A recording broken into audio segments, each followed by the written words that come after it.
Après-midi avec un autre cours euh, de gynécologie médicale par le professeur Plubureau qui est la chef de l'unité de gynécologie médicale ici. Et comme le docteur Maître Mantel travaille dans la même unité, on a de la chance de vous avoir toutes les deux à nos côtés pour nous aider dans la prise en charge de l'infertilité. Et Geneviève Plubureau travaille aussi, est aussi spécialisée en hémostase et vous l'aurez aussi dans un autre cours pour discuter de tout ce qui est risque thromboembolique dans cette prise en charge de l'infertilité. Donc merci beaucoup Geneviève pour ce cours. Donc tu n'as pas besoin de ce micro parce que tu as déjà l'autre. Et tu crois qu'on va m'entendre? Ouais. C'est pour les gens Ah, distanciels. ok.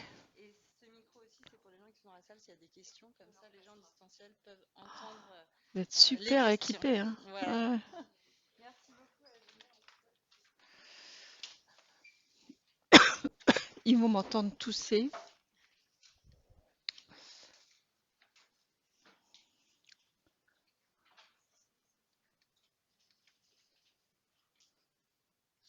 Ça y est, c'est bon? Le pointeur sur l'écran là ou là? Ah ouais, ok. Celui du bas pour pointer. Ok. Ben, merci beaucoup et merci Mathilde et Chloé de vous présenter, de me présenter comme ça. Voilà, mais nous on adore en fait à la fois faire des cours, mais aussi surtout travailler avec l'équipe de PMA, avec qui on a beaucoup d'interactions. Alors en fait, c'est de la gynécologie médicale, mais c'est de la gynécologie pour toutes les facettes de la gynéco, parce que la physiologie de la puberté, de la ménopause, surtout de la puberté, concerne aussi d'autres disciplines de la gynécologie. Alors, on va commencer par la puberté, puis la ménopause, c'est un petit peu plus court. La puberté, c'est donc un mécanisme très complexe en fait, hein. Il y a encore un papier là qui vient de sortir, qui est pas publié, mais qui est online sur le Lancet Endocrino, sur tous les mécanismes génétiques de la puberté. Si ça vous intéresse, il est super ce papier. Donc, je vous ai mis une petite diapo de résumé de ce papier. Donc, la puberté, c'est vraiment la transition entre l'enfance et l'adolescence, puis l'âge adulte. Et puis, il y a l'acquisition de la fonction de reproduction, donc, qui implique des facteurs génétiques, environnementaux et sociaux aussi. Voilà, donc quelques définitions. L'adrénarche, c'est l'activation surrénalienne pour la production d'androgènes avant le début de la puberté. La gonadarche, c'est l'activation de l'axe gonadotrope, donc avec les gonades qui vont, sous l'influence des hormones hypophysaires, sécréter les hormones qui vont permettre d'activer, enfin de faire apparaître les caractères sexuels secondaires. La pubarche, c'est l'apparition des poils pubiens. La télarche, c'est l'apparition, la croissance des glandes mammaires. Et vous allez voir, c'est le premier signe de puberté chez les filles, les jeunes filles. Et puis la ménarche, c'est les premières menstruations. Voilà. Alors le début, il est un peu différent chez les filles et chez les garçons. Le début du processus est beaucoup plus à un âge jeune chez les filles par rapport aux garçons. Et ça implique aussi que le pic de croissance, puis tout ce qui est la ménarche ou la spermarche, et puis la taille définitive sont acquises beaucoup plus tard. Donc, on va regarder les filles, hein. Le pic de croissance, c'est 10-14 ans. La ménarche, c'est 10 ans et demi, 16 ans et demi. Vous allez voir beaucoup diminuer dans un certain nombre de pays, et puis la taille définitive entre 13 et 17 ans chez la fille. Voilà, regardez l'évolution de l'âge des premières règles entre 1830 et puis là c'est 2010. Je n'ai pas trouvé de données plus récentes. Vous voyez que la France, qui est non représentée ici, mais si on regarde un petit peu l'Allemagne ou peut-être la Belgique, hein, où on est assez proche. Donc la Belgique, c'est gris. Vous voyez que eh ben, l'âge de la puberté, des premières règles plutôt, a diminué de façon tout à fait drastique. Les premières, regardez, données, c'est plutôt au Danemark. Et vous voyez, c'est passé de 17,4 ans à 13 ans à peu près, sachant que ça a encore un petit peu diminué après.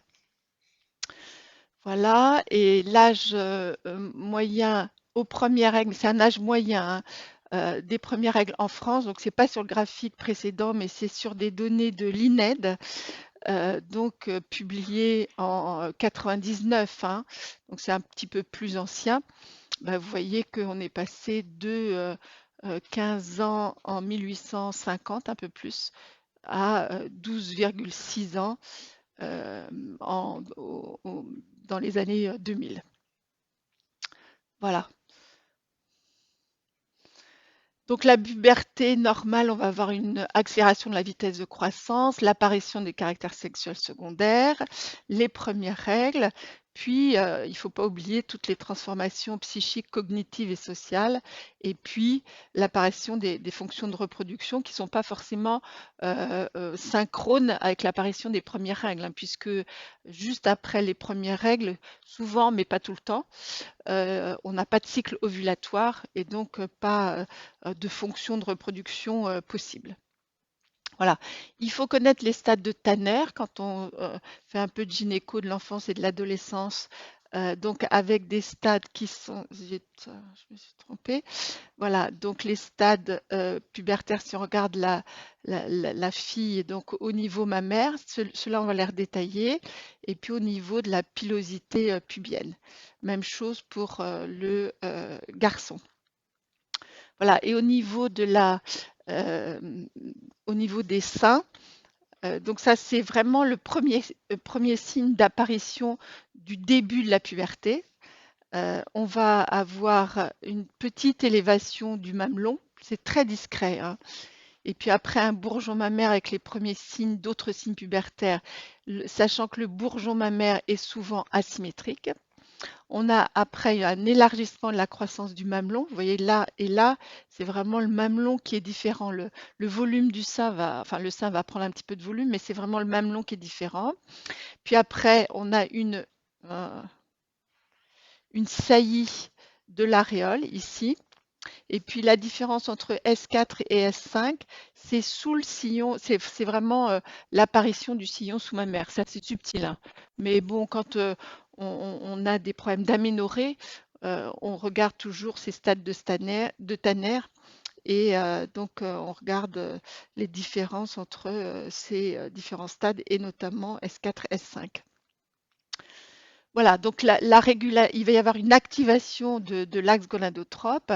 Alors, ce qu'on connaît tous, hein, puisqu'on a appris ça en terminale, hein, c'est tous les rétrocontrôles avec la stimulation par la GnRH de l'hypophyse avec FSH et LH, et puis la sécrétion au niveau ovarien d'estradiol, progestérone, mais aussi un petit peu d'androgène et inhibine B, et puis l'impact sur les tissus mammaires et sur la sphère génitale basse, c'est-à-dire l'utérus et le vagin.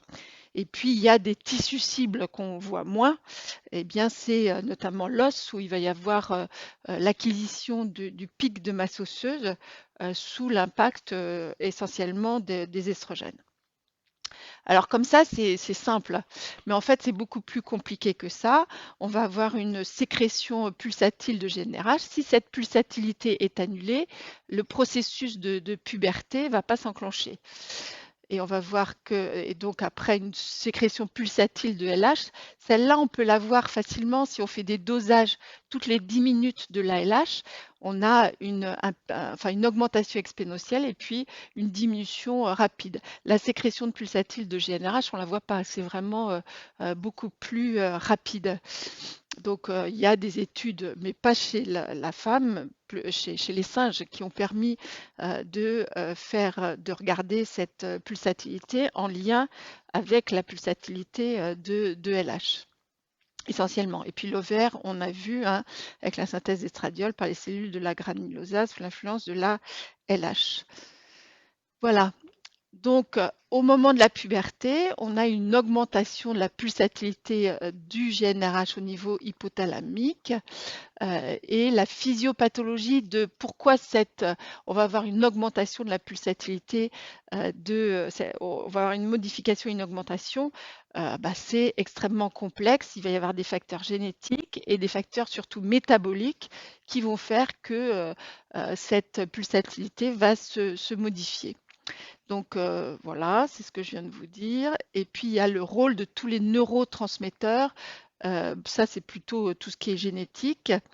Et puis essentiellement, et on va revoir sur le tableau de synthèse là publié récemment, c'est tout le système kispeptine qui va être impliqué et qui a été découvert plutôt récemment. Les facteurs métaboliques, c'est essentiellement la leptine qui va contrôler tous ces facteurs génétiques, mais aussi l'insuline et la gréline, on va y revenir. Donc les neurotransmetteurs, dans l'enfance, il y a des voies inhibitrices prédominantes, c'est la voie GABA qui va agir sur ces neurones à GnRH.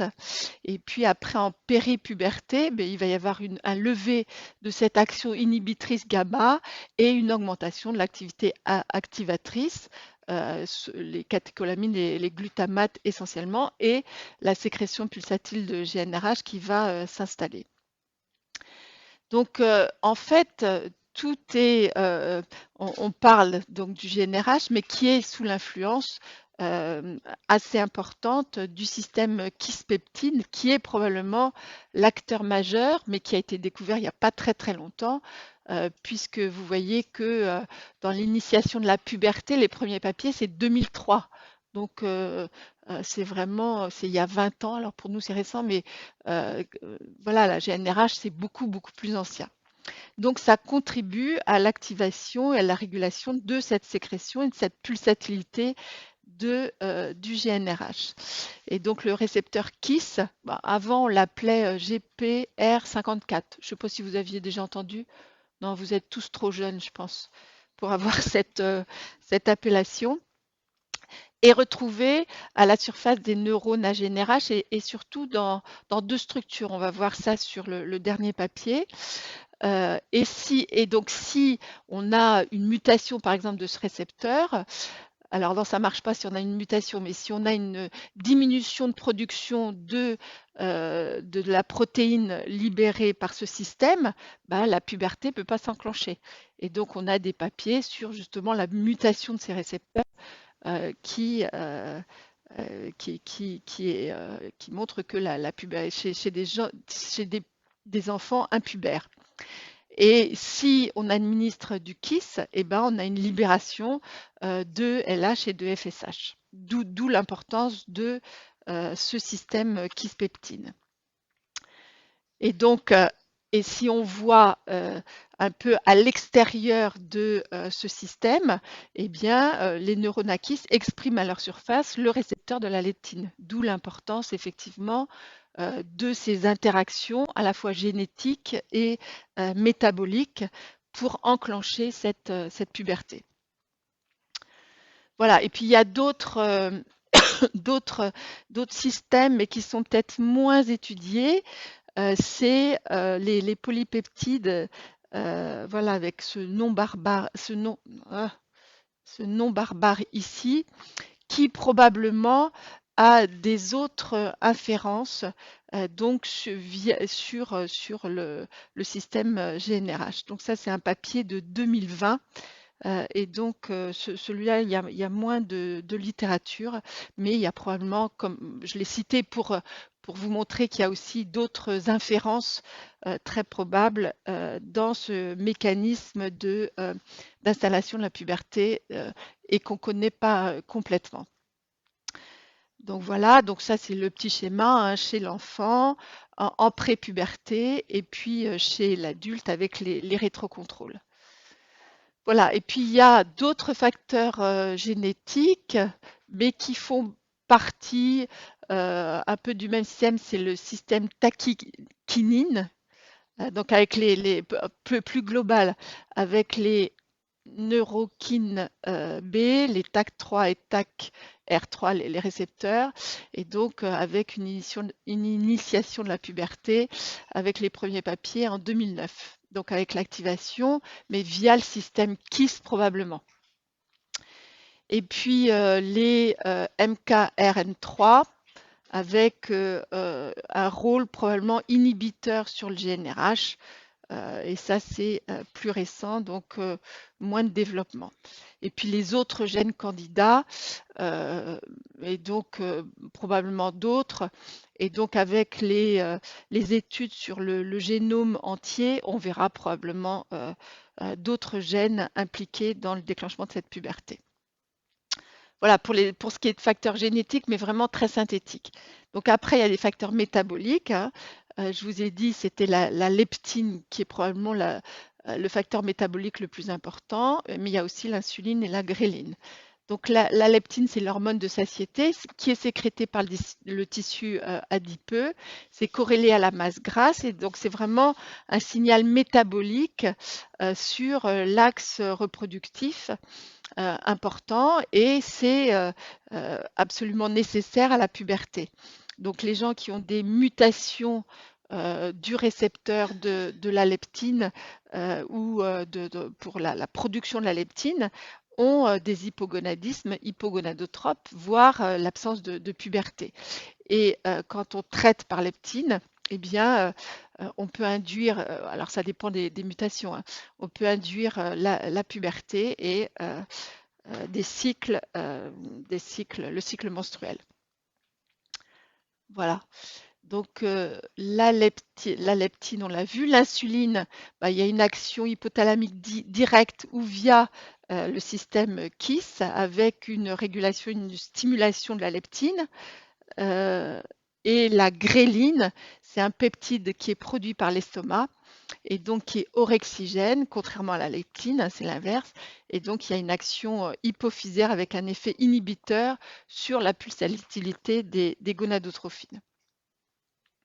Voilà, et donc ça c'est le dernier papier publié là, donc qui est online dans le Lancet diabète en endocrinologie, et donc qui montre bien voilà l'importance du système KISS avec des implications sur deux parties donc, que je vous ai remis là au niveau hypothalamique.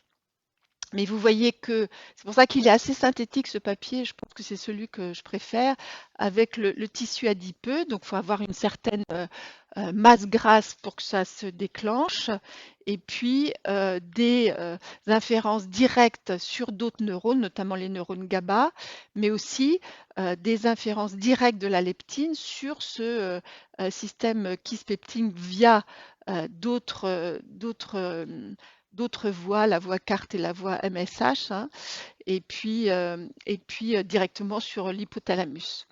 Donc ça commence à se mettre plus en place sur ce système kispeptine qui est probablement absolument fondamental pour modifier la pulsatilité de la GnRH, parce que cette voie-là, à partir du GnRH, tout ça, ça ne va pas changer. Donc c'est vraiment tout ce qui va modifier cette pulsatilité de GnRH et donc induire ou pas la puberté. Ouais.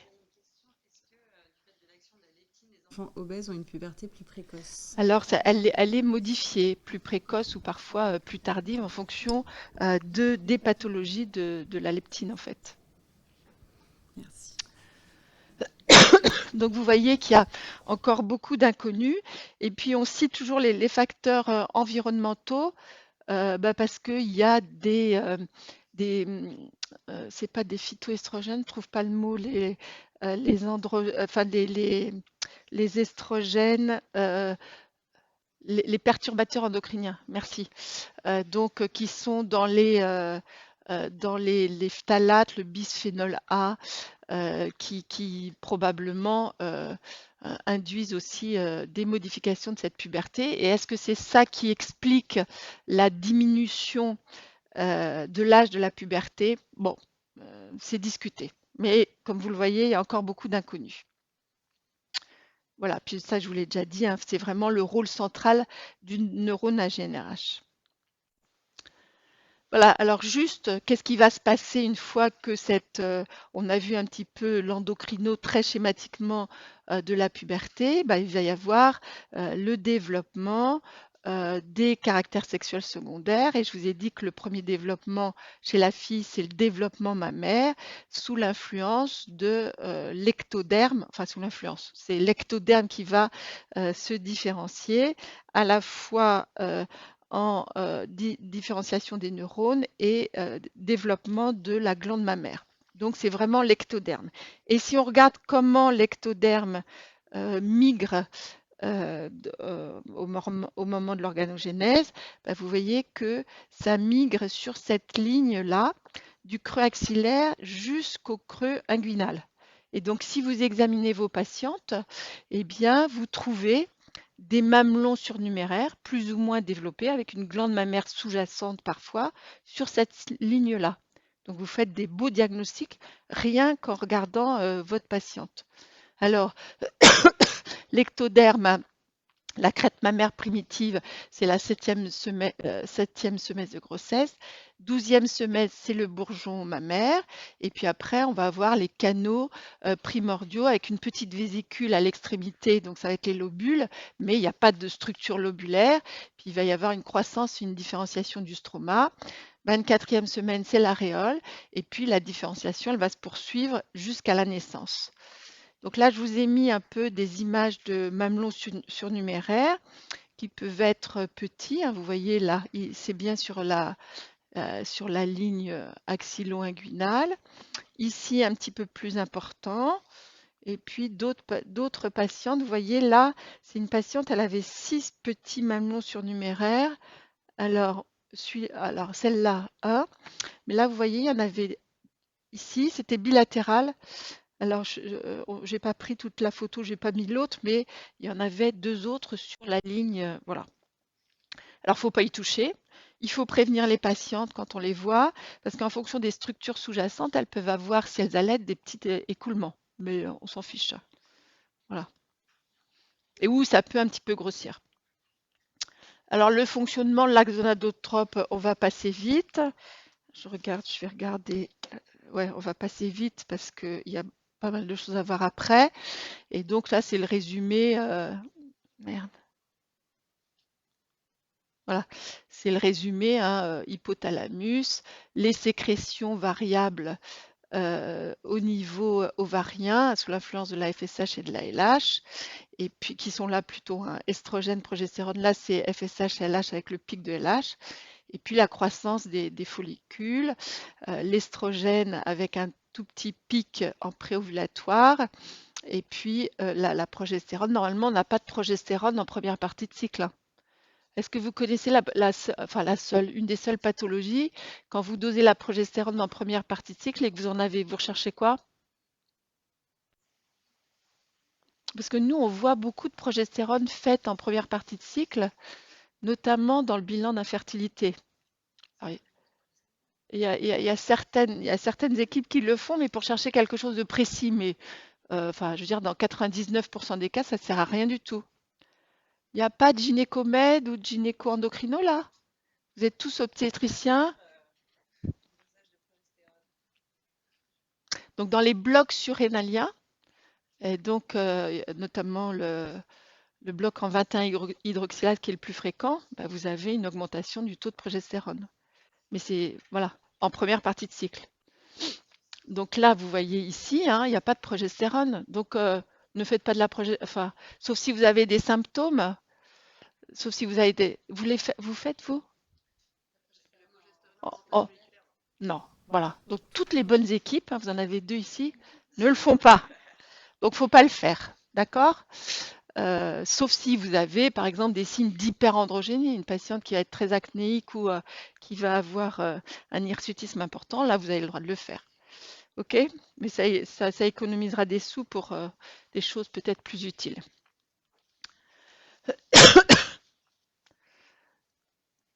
Alors, j'ai fini en fait la puberté. Vous avez des questions sur la puberté? Après, vous voyez que c'est un mécanisme complexe. Ce qu'il faut savoir, je pense, c'est en clinique, c'est les stades de Tanner, et puis savoir que c'est le bourgeon mammaire, les signes mammaires qui débutent, et ça débute en général 2 ans avant les premières règles, en moyenne, 2 à 4 ans, mais bon, en moyenne, c'est 2 ans. Voilà, alors après, la ménopause ou la périménopause. Donc ça, c'est important pour les patientes qui vont avoir une insuffisance ovarienne prématurée ou une diminution de la réserve ovarienne et qui vont avoir des petits symptômes, potentiellement des symptômes qu'on rencontre en périménopause. Alors la périménopause, en fait, c'est la période qui précède la ménopause quand vont apparaître les signes cliniques et biologiques qui annoncent la ménopause, sachant que la ménopause, c'est un diagnostic rétrospectif. Il faut avoir 1 an d'aménorrhée à l'âge habituel de la ménopause pour parler de ménopause. Mais là, on va avoir des fluctuations hormonales très importantes qui vont faire que les cycles vont être potentiellement assez perturbés. Donc ça débute en moyenne vers 47 ans, c'est une durée variable, en moyenne c'est 4 ans. Donc il y a un certain nombre de médecins qui se sont réunis et qui ont établi le score STRO, qui sont les différents stades de cette périménopause. Donc la ménopause, c'est l'arrêt définitif des menstruations qui résulte de la perte de l'activité ovarienne. Donc il n'y a plus de follicules. L'âge moyen en France, c'est 51 ans. Et il faut avoir, pour parler de ménopause, une absence de règles depuis 1 an. Sachant que parfois on peut avoir une reprise, même 2-3 ans autour de la ménopause, des cycles ou des règles, enfin, ou des saignements plutôt, parce que les cycles, ils peuvent revenir, mais bon, enfin, des règles, on va dire. Voilà. Et l'insuffisance ovarienne prématurée, c'est une aménorrhée en lien avec l'absence de sécrétion ovarienne avant 40 ans. Donc 40 ans, c'est une définition un peu arbitraire. Donc cette classification, elle va regarder un certain nombre de choses. Elle va regarder elle va regarder donc les cycles, hein, comment ils vont être, est-ce qu'ils sont réguliers ou est-ce qu'ils vont changer. Donc ils vont être très variables dans cette période ici de périménopause, sachant que c'est une période un petit peu fictive. Il y a des patientes, elles vont avoir des cycles réguliers, ça va s'arrêter un jour alors qu'il n'y avait aucun trouble du cycle avant, et puis ça va s'arrêter définitivement. Donc ça, c'est quand même très variable.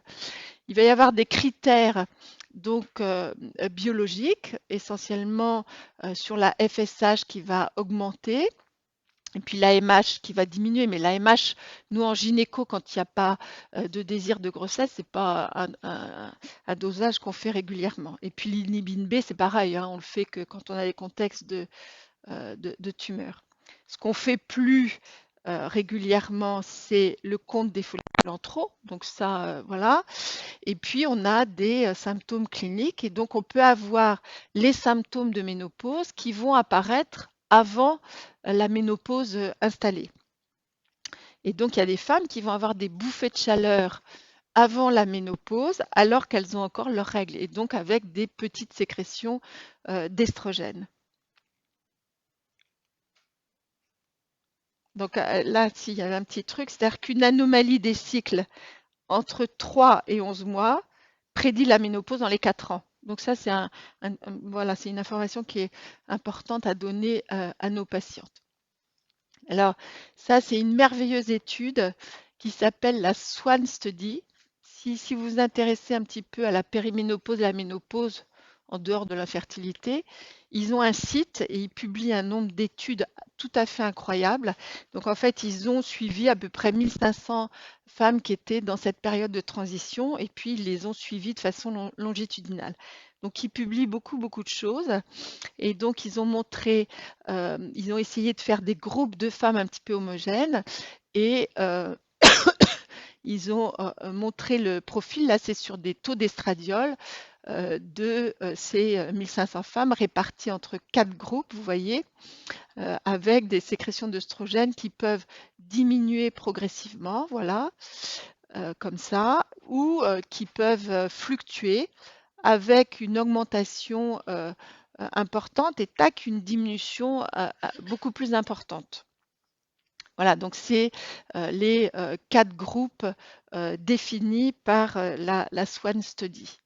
Et donc, en fait, en fonction de la définition de ces groupes, ils ont regardé si c'était pareil pour toutes les ethnies. Et vous voyez que eh bien, les groupes sont très différents. Vous voyez ce groupe-là, je ne sais plus lequel c'est quand ça diminue rapidement, je crois, flat.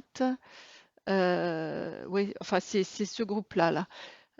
Celui ici, eh bien, il y a beaucoup plus de femmes afro-américaines ou de femmes obèses, alors, qui sont dans ce groupe. Voilà, et vous voyez que pour les femmes plutôt asiatiques, chinoises ou japonaises, la répartition est très différente. Quand on regarde chez des femmes qui sont de poids normal, qui sont en surpoids ou obèses, vous voyez que la répartition est aussi différente. Si on reprend toujours notre groupe flat, là, chez les femmes obèses, c'est plutôt ce groupe-là qui est beaucoup plus représenté. Voilà. Donc, la durée de la période de périménopause, elle varie, c'est 47 ans, durée moyenne 4 ans, mais ça peut être beaucoup plus important.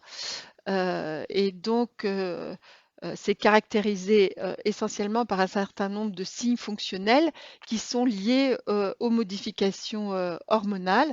Donc, on va avoir une alternance d'hypoestrogénie et d'hyperestrogénie. Donc, l'hypoestrogénie, ça va être les symptômes de ménopause qu'on va revoir. Et l'hyperestrogénie, le meilleur symptôme, c'est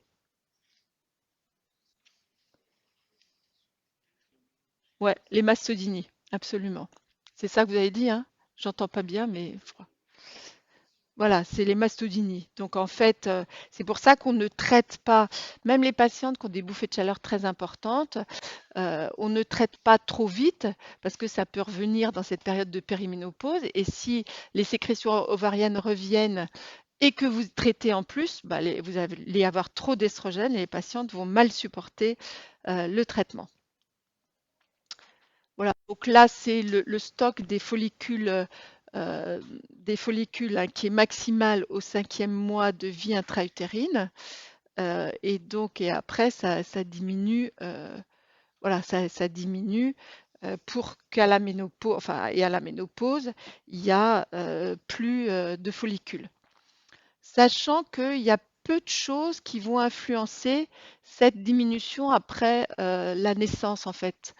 Souvent, nos patientes nous disent ah, j'ai pris longtemps la pilule, je vais être ménopausée plus tardivement, ou j'ai eu mes premières règles tardivement, donc je vais être ménopausée tardivement. Ça n'a rien à voir. Rien à voir. Donc, c'est inéluctable en fait. Voilà. Et la périménopause, donc, c'est une baisse progressive de la fonction exocrine ovarienne. Voilà, donc ça c'est un autre schéma avec les influences de la FSH et de la LH sur la folliculogénèse, avec des comptes des follicules anthro qu'on peut faire là, puis la FSH, et l'AMH, c'est le reflet des petits follicules en croissance. Voilà, et l'inhibine B qui intervient ici. Donc tout ça, c'est la progestérone après. Donc on va avoir progressivement une baisse du pool folliculaire et une baisse de la sensibilité à la FSH. Donc la FSH va augmenter. On va avoir une baisse de l'inhibine B, augmentation de la FSH. Donc dans les premières étapes de la périménopause, on va avoir une baisse progressive de la fonction exocrine et puis une fonction endocrine qui va persister mais qui va être incomplète, avec une réduction du pool folliculaire, une réduction de la sensibilité à la FSH des cellules de la granulosale, une baisse de l'inhibine B et une augmentation de la FSH. C'est ce qu'on a vu sur le schéma précédent. Donc on va avoir une maturation folliculaire accélérée et exagérée et un raccourcissement de la phase folliculaire avec potentiellement une trop d'estrogène. Et donc, on va avoir une ovulation de moins de qualité et un corps jaune qui est inadéquate, avec une baisse de la progestérone et potentiellement une insuffisance lutéale relative. Alors pas au début, mais on a, parce que la phase folliculaire, c'est la phase folliculaire qui se raccourcit et pas la phase lutéale au début. Donc on a des cycles réguliers, mais qui sont courts, et si on n'a pas assez de progestérone, des signes d'hyperœstrogénie. Et puis après, bon, bah, ça va se modifier. Les cycles, on va avoir une résistance à la FSH de plus en plus importante, notre FSH qui va monter, et on va avoir un hypofonctionnement ovarien avec des signes d'hypoœstrogénie. Donc on peut avoir des cycles longs non ovulatoires, et puis une phase d'hyperstimulation endogène avec un ou plusieurs follicules qui est encore sensible à la FSH, avec une maturation plurifolliculaire. Et donc, on peut avoir, si tout se passe bien, des grossesses gémellaires et une hyperestrogénie, voire une ovulation, mais qui est de mauvaise qualité. Donc tout ça, c'est des diagnostics cliniques, hein. Il ne faut pas faire des dosages d'estradiol puisque on ne verra pas l'hyperœstrogénie par forcément, on peut le voir, mais pas forcément systématiquement. Donc on a un premier événement, c'est vraiment le raccourcissement des cycles de quelques jours par raccourcissement de la phase folliculaire. Donc les deux hypothèses, c'est la sélection précoce du follicule dominant à la fin de la phase lutéale, et l'autre hypothèse, c'est l'accélération de la croissance folliculaire. Donc c'est un schéma que moi j'aime bien, alors pas dans le contexte de ménopause, mais dans le contexte de la contraception d'urgence en fait. Ici, là, de 22 à 23 ans, on a le cycle, on a ses règles, mais le follicule, il démarre avant, et donc on a l'augmentation de la FSH, la croissance folliculaire et l'ovulation. Si on oublie de reprendre sa pilule en début de cycle, ou si on a des oublis en début de cycle, bah, le follicule, il va partir, et c'est là où les oublis sont le plus importants. Donc c'est sur ce schéma qu'on voit bien là. Et donc après, un peu plus tard, au moment de la périménopause, vous voyez que c'est extrêmement différent et on n'est pas sûr d'avoir une ovulation. Et surtout, le follicule dominant, il est un peu plus précoce. Voilà, donc là, on retrouve tout ça dans ces schémas STRO avec un allongement des cycles et une initiation dominance qui est retardée ou une anovulation. Donc là, on va passer très vite parce que on a déjà vu tout ça.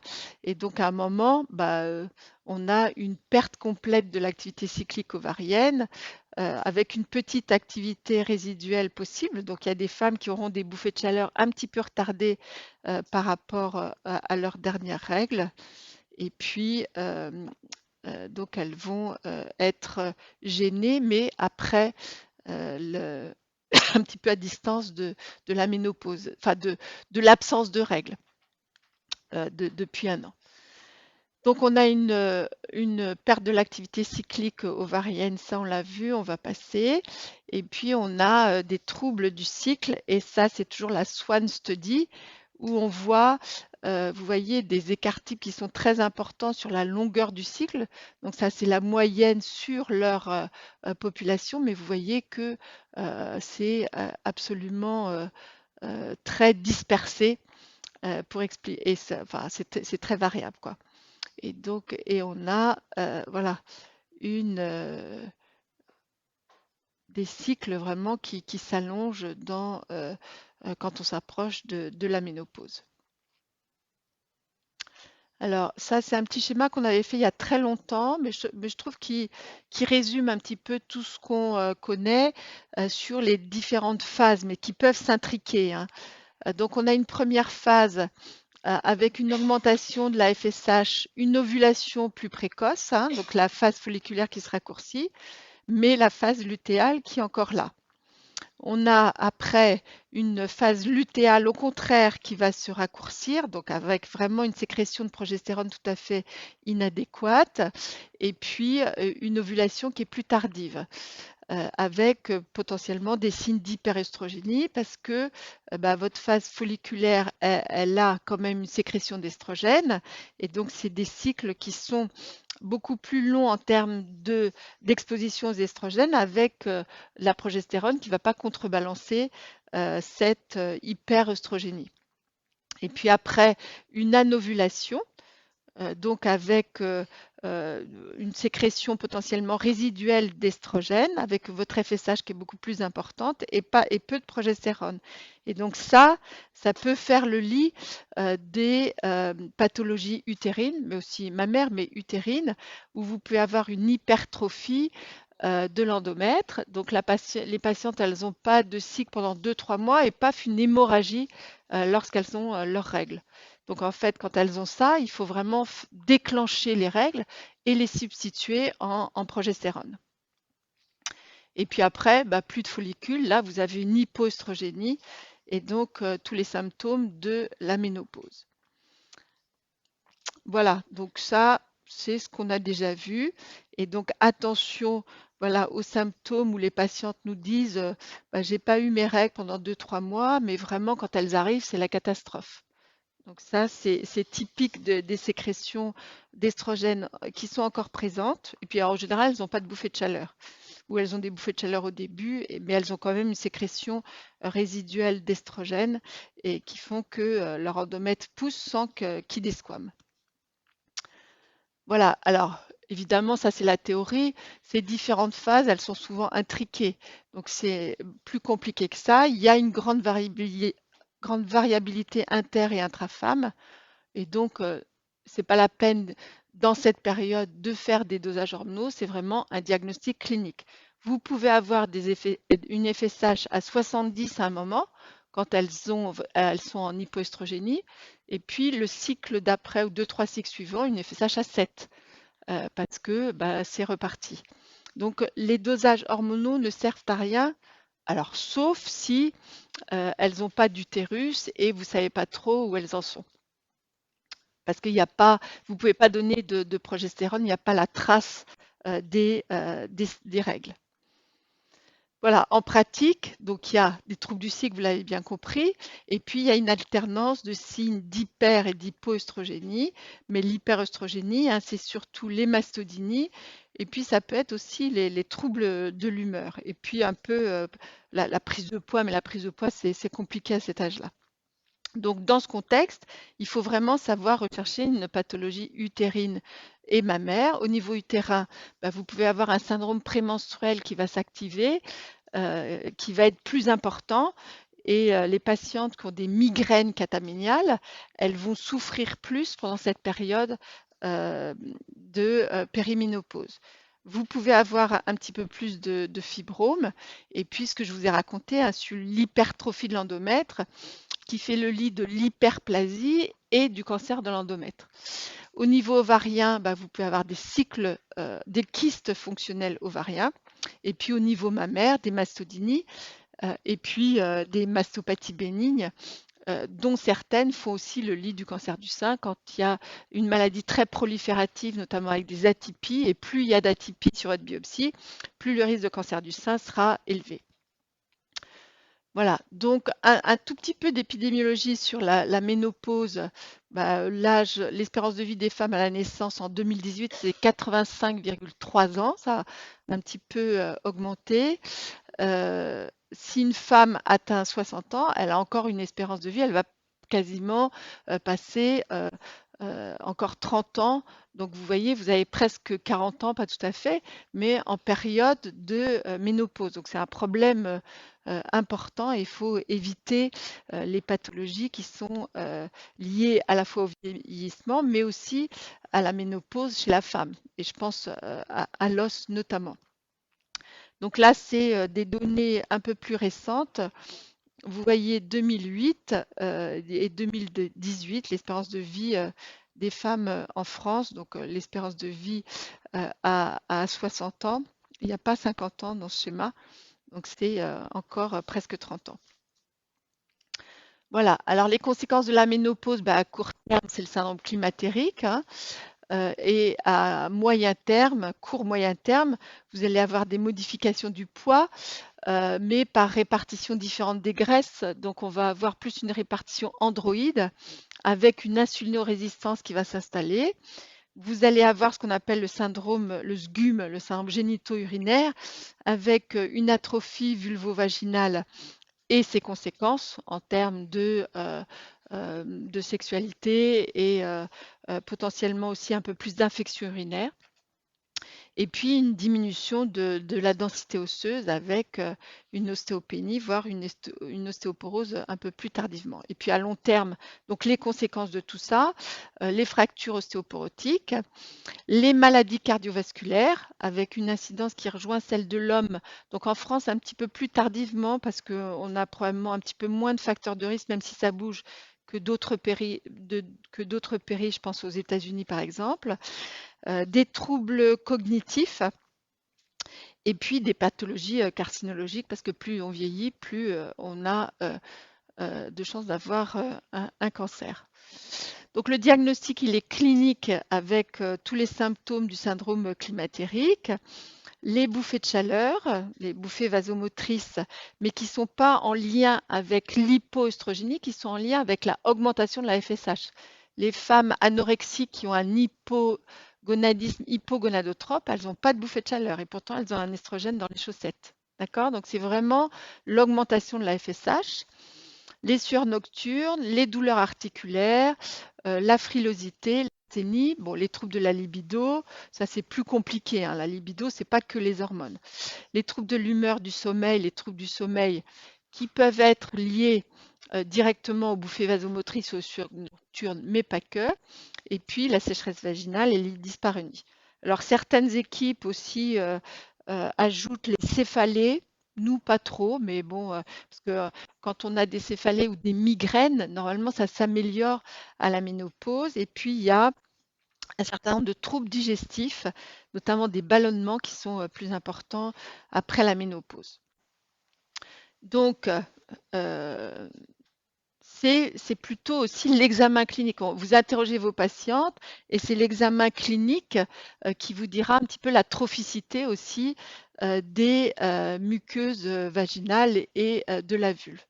Vous pouvez faire un test au progestatif si vous n'avez pas un an d'aménorrhée. Et donc, ce diagnostic, il est parfois difficile en cas de traitement hormonaux. On va y revenir. Donc, vous avez bien compris qu'il n'y avait aucune indication à faire des dosages hormonaux parce que c'est très fluctuant, sauf dans certains cas, et notamment dans un contexte d'hystérectomie conservatrice, la patiente ayant encore un ou deux ovaires. Ou, bien sûr, avant 40 ans, pour faire le diagnostic d'insuffisance ovarienne prématurée. Alors, comment on fait le diagnostic? Donc, quand on a des traitements hormonaux, on a vu absence de règles depuis un an aux alentours de l'âge de la ménopause, symptômes climatériques, examen pelvien, c'est facile, je dirais, quand la patiente n'a aucun traitement. En cas d'hystérectomie conservatrice, pareil sur les symptômes, l'examen clinique, et si vous avez des doutes, des dosages hormonaux. Mais la variabilité, elle est la même qu'on ait ou pas d'utérus, hein. Voilà. Et en cas de survenue d'une aménorrhée avant 40 ans, on est dans le contexte de l'IOP et donc on fait des dosages hormonaux parce que là, c'est vraiment important de traiter les patientes pour éviter toutes les conséquences de la ménopause. Alors après, en cas d'utilisation d'une contraception œstroprogestative, vous avez une substitution, vous freinez votre axe, donc vous ne savez absolument pas si votre patiente est ménopausée. Et on voit, alors peut-être pas nous ici parce qu'on fait beaucoup de risques vasculaires, mais dans certaines équipes, de plus en plus de patientes qui ont encore une contraception à 40-50 ans. Donc nous, on saute au plafond, on traverse même tous les étages de la mater, mais certaines équipes voient ces patientes. Donc voilà, il faut l'arrêter et puis on regarde si elles ont des règles ou pas et on voit les cycles. En cas d'utilisation d'une contraception progestative, c'est plus complexe. Si c'est un traitement macro-progestatif, même si on en fait moins maintenant, mais dans certaines circonstances, on le fait, on bloque l'axe, donc on passe en fait à 10 jours, c'est l'équivalent d'un test au progestatif. Si elles ne saignent pas, à plusieurs reprises, et qu'elles ont des symptômes de ménopause, là, vous avez votre diagnostic. Donc attention, si vous faites ça avant 50 ans et que la patiente ait besoin d'une contraception, il faut lui assurer une contraception. S'il y a une contraception micro-progestative, là, on peut avoir, comme avec macro-progestatif, mais on ne peut pas passer à 10 jours parce que c'est des petites doses et elle a sûrement besoin d'une contraception progestative, même si on peut l'utiliser dans d'autres contextes, notamment l'endométriose. Donc, s'il y a des symptômes climatériques, on propose d'arrêter.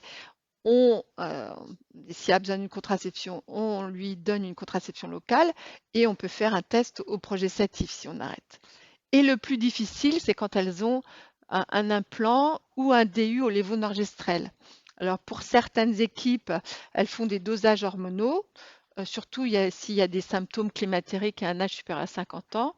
Et à ce moment-là, on peut, si les dosages hormonaux sont en faveur de la ménopause et qu'elles ont plus de 50 ans et qu'elles sont très symptomatiques, du coup, instaurer potentiellement un traitement. Mais il faut faire attention dans ce contexte-là aux fluctuations hormonales aussi. Alors les bouffées de chaleur, hein, il y a des bouffées de chaleur classiques, maximum de fréquence à 1-2 ans, mais parfois jusqu'à 10 ans après l'installation de la ménopause. Et donc, il y a des patientes qui vont garder des bouffées de chaleur très longtemps. Donc, c'est souvent nocturne et diurne un peu moins fréquemment, mais on peut avoir les deux. Le plus souvent, c'est sans aucun signe prémonitoire, mais ça peut être favorisé par un certain nombre de facteurs déclenchants, les émotions, température élevée, stress ou la prise d'alcool, mais il y en a bien d'autres. Donc c'est vraiment une sensation soudaine de chaleur accompagnée ou pas de sueur profuse avec une rougeur cutanée. Donc on peut avoir cette sensation de chaleur unique et puis tous les symptômes qui sont avec, et notamment des sueurs. Et évidemment, c'est soulagé par les estrogènes. Voilà, et donc la SWAN Study a regardé la fréquence des bouffées de chaleur et a regardé les facteurs de risque de bouffées de chaleur. Et donc la durée, c'est 7,4 ans en moyenne, c'est la médiane dans leur étude sur leurs 1500 femmes. Et s'il y a des symptômes qui apparaissent avant la ménopause, donc avant la fin des règles, la durée après les règles sera d'autant plus importante. En post-ménopause, 9,4 ans. Et donc, s'il y a le début des symptômes après la ménopause, en général, c'est une durée plus courte. Voilà.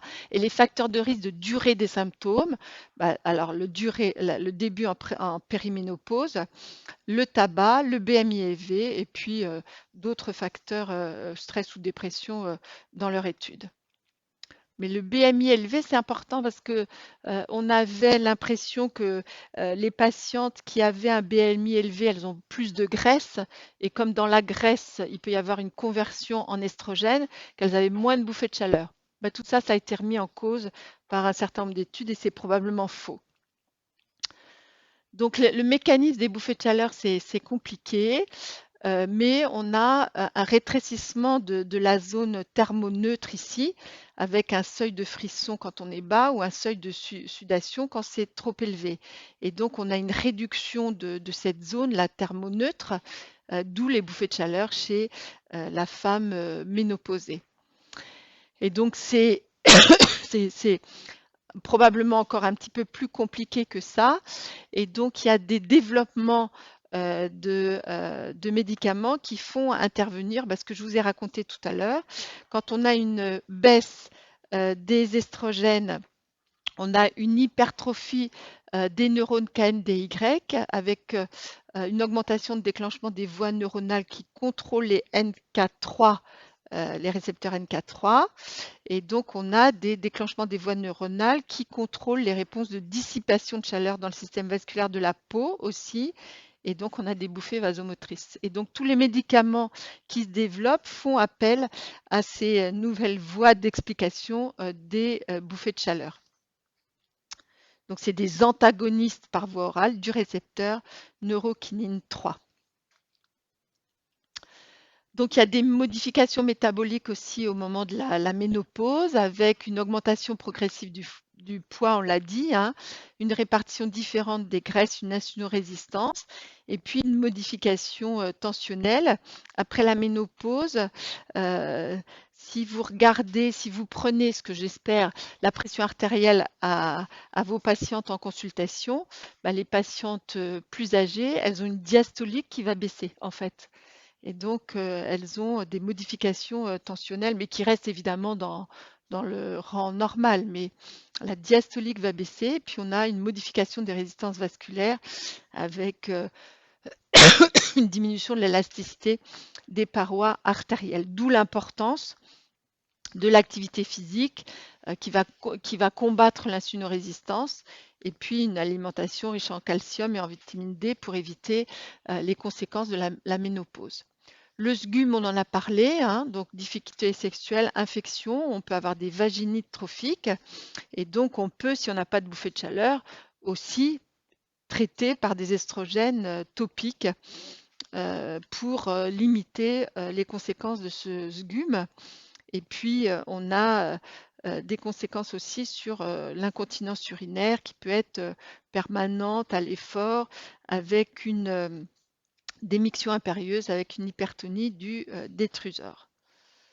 Voilà, et la dernière diapositive, pour tenir mon temps, c'est les conséquences, à un schéma qui montre les conséquences, notamment à long terme, des fractures, des maladies cardiovasculaires, maladies d'Alzheimer et puis les différents cancers. Donc, il y a un papier aussi récent là, qui vient de sortir cette semaine sur maladie d'Alzheimer et traitement hormonal de ménopause dans une population bien particulière où effectivement il y aurait une diminution chez les femmes qui sont mutées sur des mutations particulières et qui diminuent le risque de maladie d'Alzheimer.